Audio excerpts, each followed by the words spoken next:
Hello, hello. How are you guys? All right. We're going to get started and hopefully, oh, let me move this. Sorry. Okay. So, we're going to get started and it's going to be short and sweet tonight, but you know what? It's all about what it's going to be about, right? So, I have been crazy today. As you guys know, this whole month is nutso for me in regards to IEPs back to back to back, and I had another one today. A lot of my IEPs recently have been in California. That seems to be the state of choice right now. But I want to talk to you guys about how things are getting worse and how it's not looking good at all. And how because of that, how it's going to impact our kids and how the regression is going to be so substantial that we're going to have a hard time coming back from it. Okay, so before I get started, my name is Raven Woods, and I am the CEO and founder of Autism Mama Rocks IEP, and I help parents gain the knowledge and the confidence to become the CEO of their IEP meeting.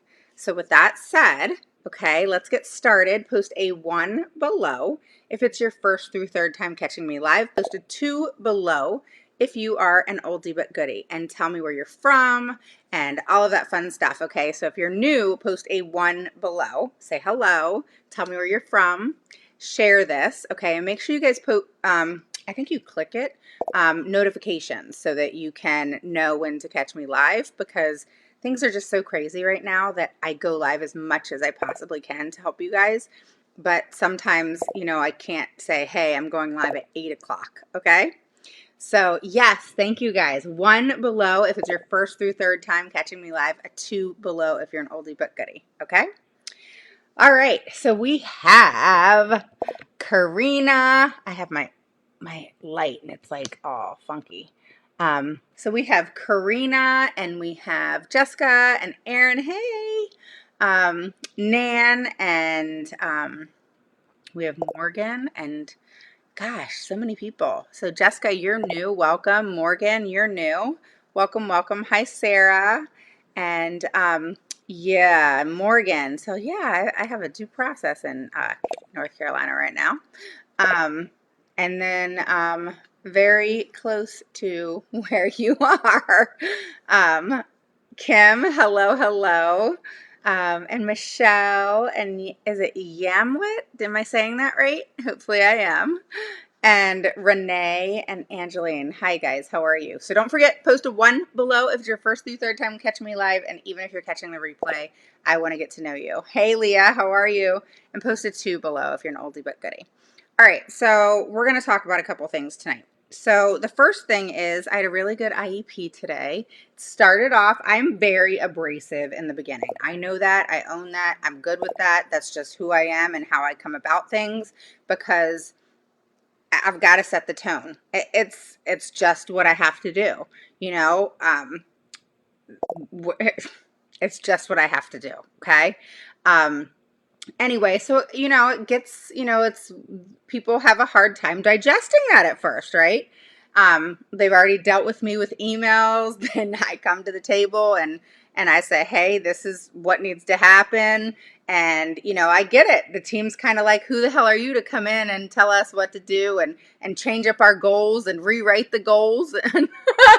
I mean, I get it. I get it. If I was the opposing party, I get it. But they used all of the goals I wrote.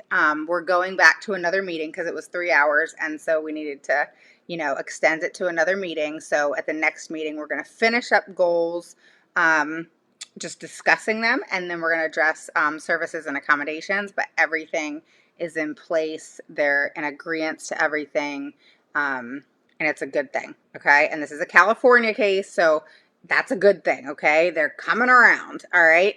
The principal, I will say, shocked me a little bit. He had no idea what a progress report was when I said it needs to be documented in the IEP that the progress report will go out every 9 weeks, just like the report card does.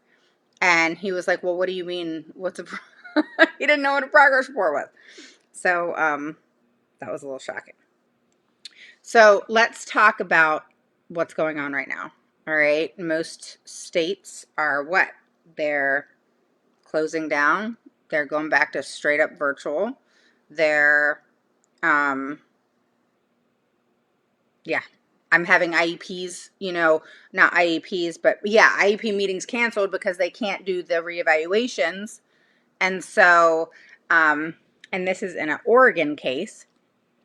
And so then they had to reschedule the evaluations. And when things get a little bit better, then they'll bring the student in. Even if they don't open the school, they'll bring the student into the school to do the evaluation. And it's just a mess. 3 hours, last one, I was told I can't do that. Oh, well, that's not true. So bottom line, it's gonna get worse.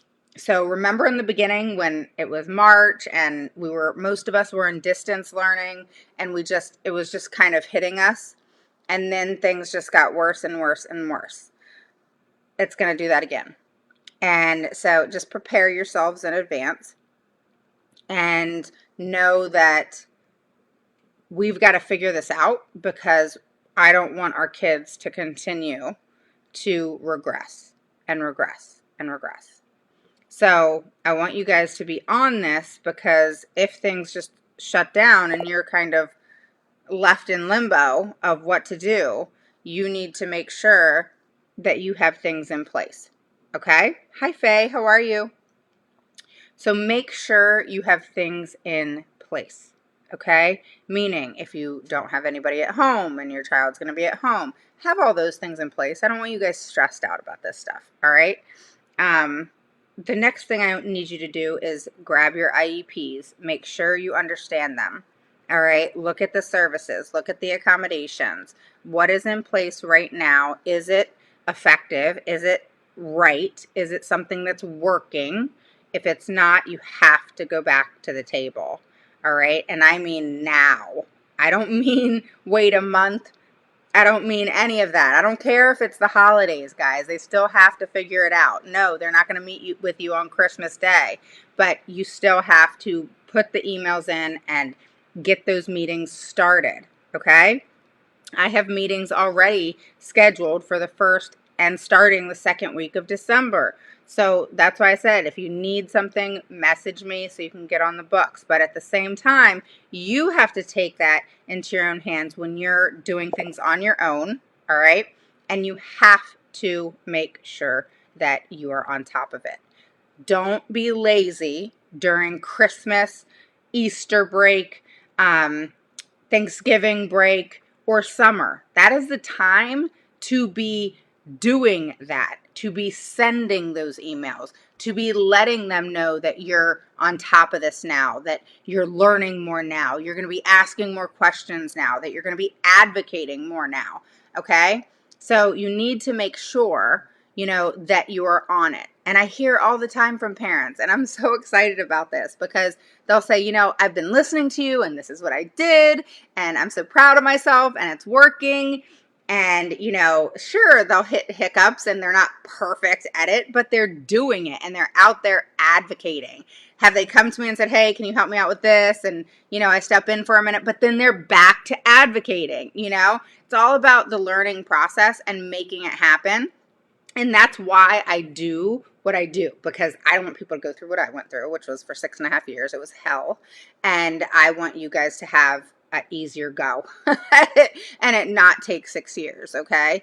So those of you who are advocating, just keep pushing along. Those of you who are wanting to have me take advantage of everything from the beginning and take it over and get your IEP straight, and then you run with it, that's awesome too. But and I know that's a way for you guys to learn. I know you guys like doing that. So and then I show up at IEP meetings every now and then, so it's fun. But and going back to this, you guys have got to be on it. I'm telling you. Okay, so share this, let people know, if you're in groups of children with special needs and you meet like a family group or an area, what is it called, where you meet as, a group of people, weekly, bi-weekly, monthly, etc. Some people have autism groups, some people have, special needs groups, those types of things going on. Share this with them so that they too can learn about the IEP and the IEP process, and the how in depth it can be. I was kind of joking the other day, and I had mentioned to a lady, I said, you can have anything in an IEP, anything, all right, literally anything. All right. And what I mean by anything is it could say at 9 a.m. that your child's going to eat spaghetti and meatballs. I mean, it sounds stupid. I know. But what I'm saying is anything can be in an IEP. Anything. All right. I was talking to a mom earlier today, and she said, can you explain to me what can be, put in there and what I'm allowed to ask for? And you can ask for whatever you want, whatever's needed and appropriate for your child, and that you can back it up with objective data. Okay. So you need to make sure of that. And moving forward in reference to COVID, okay? And again, guys, this is short and sweet tonight. It's been a long day for me, so I wanted to at least hop on here and give you kind of some tips and tricks, and just some advice, take it or leave it. But, I wanted to give you some advice of just mentally prepare. And I want you to really think about how has this year gone so far for you? Has it been effective? Has it been productive? Has your child learned? Has there been progress? What is working? What is not? All right, start writing it down. I'm big on writing everything down because as things happen, you're able to see things in written format, and you're able to say, oh yeah, 4 months ago, Sebastian was having XYZ issues, and now they're non-existent. That's awesome. Or it can be, these are the issues that were going on and they're worse now. They're continuing to get worse. Okay, I see your all's questions. I got you. So you really need to start looking at that, because stop letting this year pass because you're looking at it like, it's COVID. What am I going to do? What am I going to do? It's COVID. There's nothing that they can do. I had a principal today tell me, he said, this is how our format goes. We have the teacher goes in and teaches, and this is in a California school. The teacher goes in and teaches for a few minutes, and she did a calendar and events, and then it was breakout rooms of 4 children in several different rooms, and then they had aides in there that were teaching them reading, math, and language arts. And I said, I actually have a problem with that. I don't understand. I don't understand why the teacher is only teaching, events and calendar, and the aides are teaching reading, math, and so forth. Explain that to me. That doesn't even make sense. So I'm saying this to the teacher, and then the principal stepped in because he said that I was insinuating that she wasn't being present.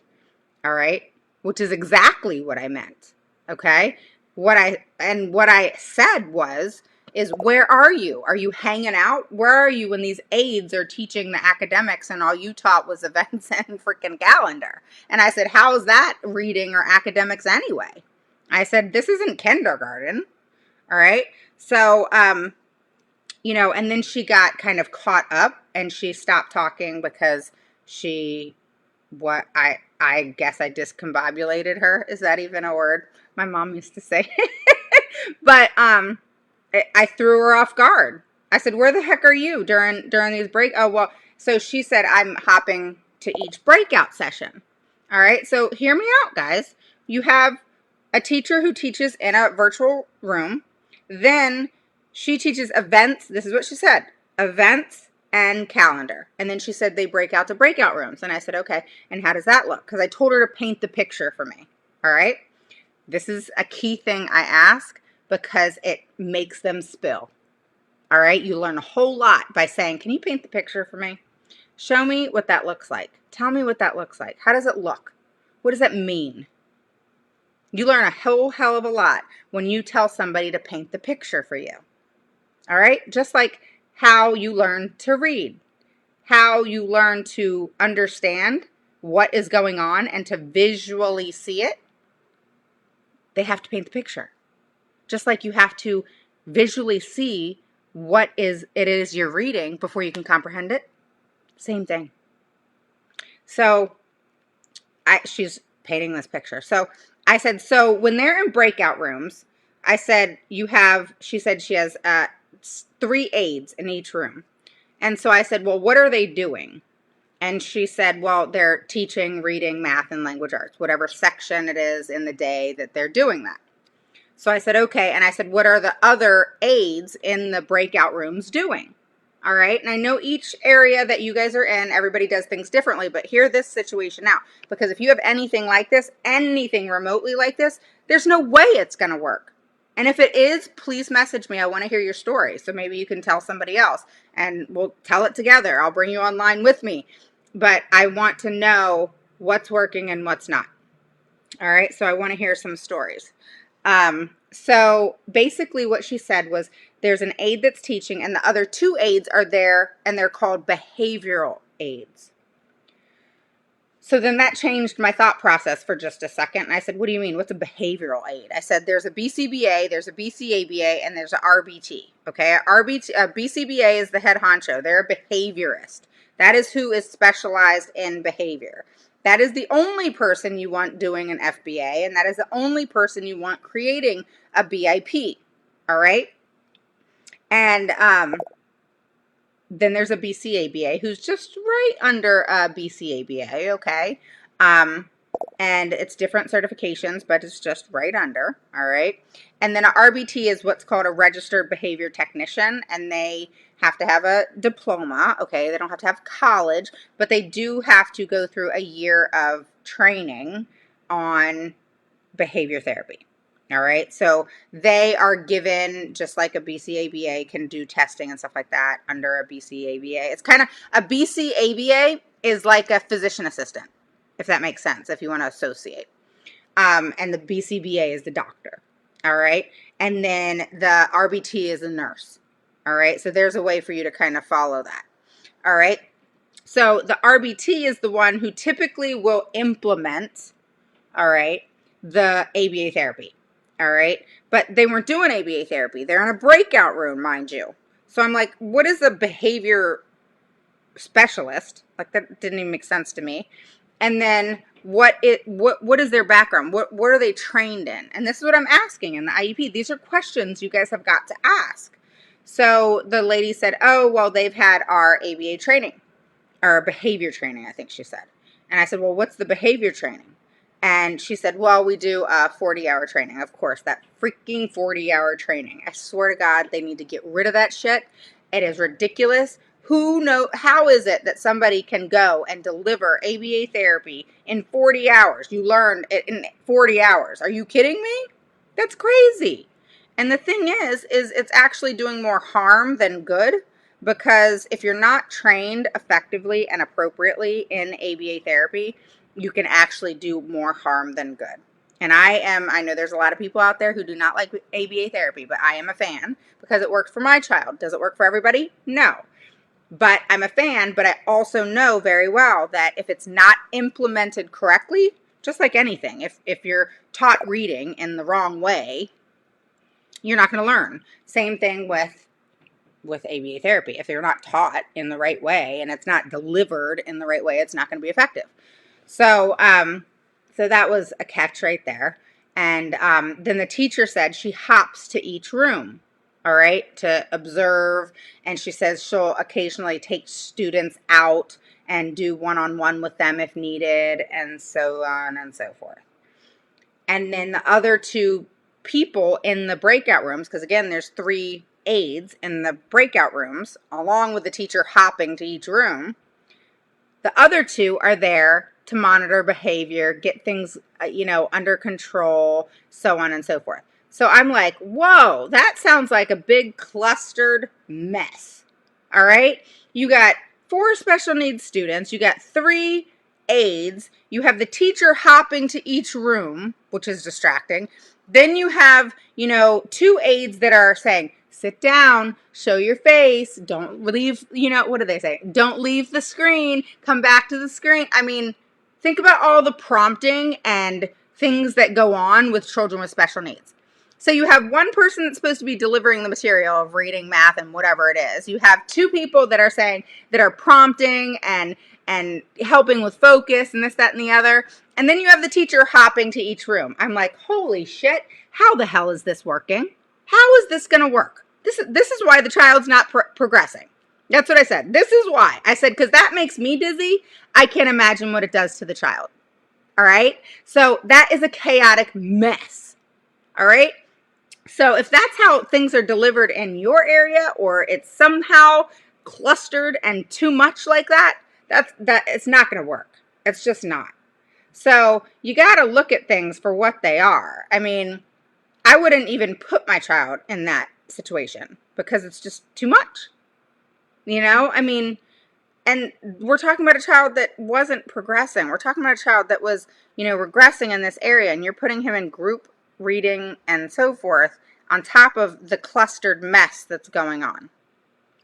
So here's what I'm here to tell you, all right, because I'm seeing this all the time, and California just takes the cake, all right? They've always taken the cake. New York's next.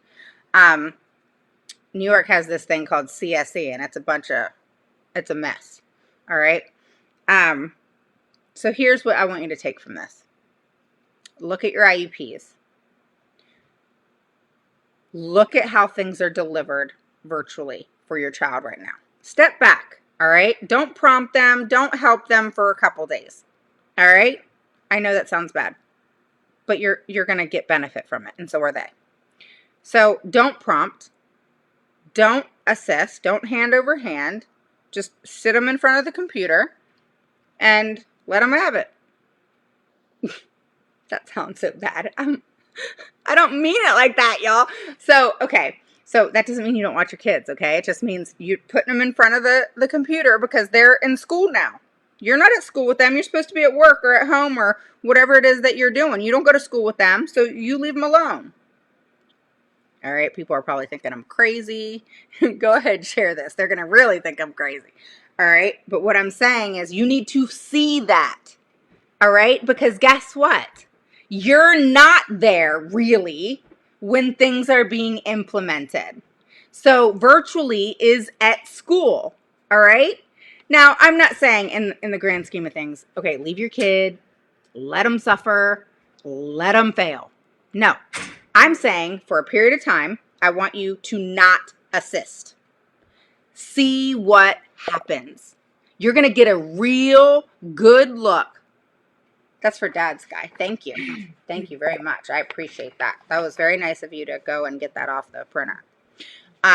So you're going to see really well, okay, if your child needs a one-on-one. So are you wondering, I think my child needs a one-on-one, the school keeps saying no, how do I get a one-on-one, all those types of things? Let me tell you, you're going to find out real quick. Stop helping them.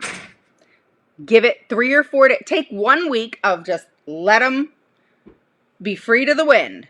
All right? They ain't going to lose anything in a week, guys. All right? Most kids aren't 5 days anyway. Usually it's like 3 or something. So let them have it. All right? Tell the teacher, say, here you go. I'm dropping them off. All right? Raven told me this is it. I'm dropping them off at school. I'll see you in a little bit, 30 minutes, whatever it is. And the teacher's going to be like, holy shit, I'm telling you, they are. And you're going to leave, okay? You're there for safety. Obviously, you're going to be in the room or whatever. Oh, yeah, they suck. So then what you're going to do is you're going to take data, okay? Call me and I'll tell you what to really do. You're going to take data, all right?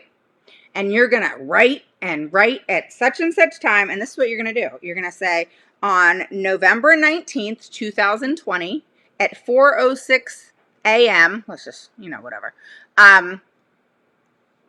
Sarah was in math class with Miss So-and-so.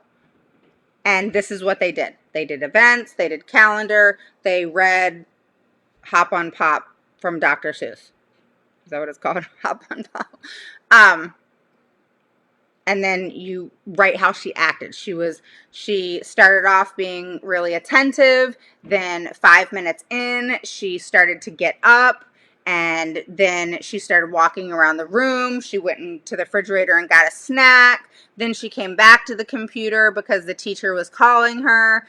And she was playing with her toys. And she wasn't paying attention. Whatever it is that they're doing, you're going to document. And if it means that they're not at the computer, but the computer's on, all right, for all 30 minutes or whatever it is that they're online, then that's what it is for 1 week. All right. I challenge you. 1 week. You're there as mom, but you're not at the computer. You're not prompting. You're not doing hand over hand. You're not assisting with anything. Zero. The teacher's got to do it. Now, is that like, are you saying, Raven, that's completely unreasonable? There's no way that's going to happen. Sure. You can call it unreasonable. Or you can call it an evaluation. I need to evaluate the situation. Let me evaluate and see how effective it is. How is it working? What's making it work? Is it because I'm sitting right by my child for 4 hours a day in virtual learning and I can't move other than in the breaks because I have to be by my child's side 24/7? Is that why? And if that's the case, that needs to be documented in your evaluation of the situation. You're taking an evaluation of the virtual learning placement. That's what it is. Your child has a new placement, which is virtual learning. Do we have a choice? No. Is it anybody's fault? No. But you still have to be on the fact that you have to look at the situation. FAPE has to be provided, and somebody's responsible for that. Okay? I said that to the team today, all right, in the IEP. And I have it on recording, and it's transcribed on Otter. All right? What I said to them was this. I said, virtual learning sucks. I said, when I taught, it was very difficult just being a teacher, let alone having to do it virtually. I can't imagine. I personally could not do it virtually. I even said that. I said, but on the other hand, I said, I have to tell my parents, and I say, I go live all the time. This is what I said to them. I go live all the time, and I tell my parents, you have to be able to cut it in half. All right. And even though we, as parents and human beings, we're understanding of everything that's going on, with the school system and how difficult it must be for them. All right. But then on the other end, you have this child who's not progressing, possibly regressing, and there's a lot of issues going on. Behavior issues, enhanced sensory issues, enhanced behavior issues, so on and so forth. Now, which one do I care more about? Being nice and understanding of a situation that's tough, which we all are. We all are. Okay? Or do I have to take my focus from here and put it over here? All right? This is, I love Pete Wright. He lives about an hour and 15 minutes from me. And, his wife wrote a book called Emotions to Advocacy. And I love that book, because she has her master's in education. She's been doing this a long time, way past me. And, she talks about how you have to cut it off. All right. You cannot bring emotion into advocating for your child. It will be your worst enemy and shut you down quick. All right. So you have to take your energy, unfortunately, okay, guys, away from here and put it over here, which is where your child is. And if they're not progressing, they're not learning, and they're regressing, something has to happen. And over here is who is responsible for making that happen. Okay? Is it in being realistic? I see you guys posting. In being realistic, but if I go back to you guys and then go and talk, then I'll lose my train of thought. So I got you. Is it being unreasonable? You're welcome to answer. Okay? You will not hurt my feelings at all. Is it unreasonable, do you think? I want to hear. Say yes or no. All right? Don't be shy. All right? Don't be shy. Put it out there. Be transparent. Do you think that it's unreasonable to say, hey, I can't worry about what's going on the back end of the educational system? Teachers, administrators, principals, so forth. Is that heartless? Is that rude? That I've got to focus over here. I'll just talk about my daughter, Skylar. She's got to come first. I can't waste all my energy over here because that's not my issue. Okay? My issue is with that. But, my issue isn't to be worried about that. My issue isn't to be putting all my energy over here and not here. I have to put my focus here and making sure this is right. Okay? So you have to focus and keep your emotions clean. All right? Meaning, you can't have the emotions of, I feel so bad for the teacher. Because I'll tell you what the mom said, and we talked about this, and she was right. The teacher was super nice. All right. She didn't at first know how to take me because I was asking those questions back to back to back to back. And even though she was nice, that doesn't mean you don't ask those questions. I couldn't get caught up in my feelings of, oh, she's so nice. She's so nice. I really like her. She's just so nice. I can't get caught up in that when I'm advocating for a child and I need answers. I need data. I need to know you're doing your job and making sure that you're doing it effectively to where my child's learning. I can't be worried about your emotions. I can't be worried about offending you because I have questions that are substantial and important and need to be answered. And the fact that I question the fact that you're hopping around different rooms and you have children with special needs put together, which is chaotic in itself, right?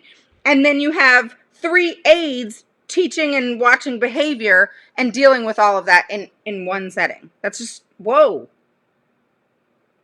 When this child actually needs one-on-one, direct one-on-one instruction for math and reading. Okay? And that's what I said to them, and that's what he's going to get.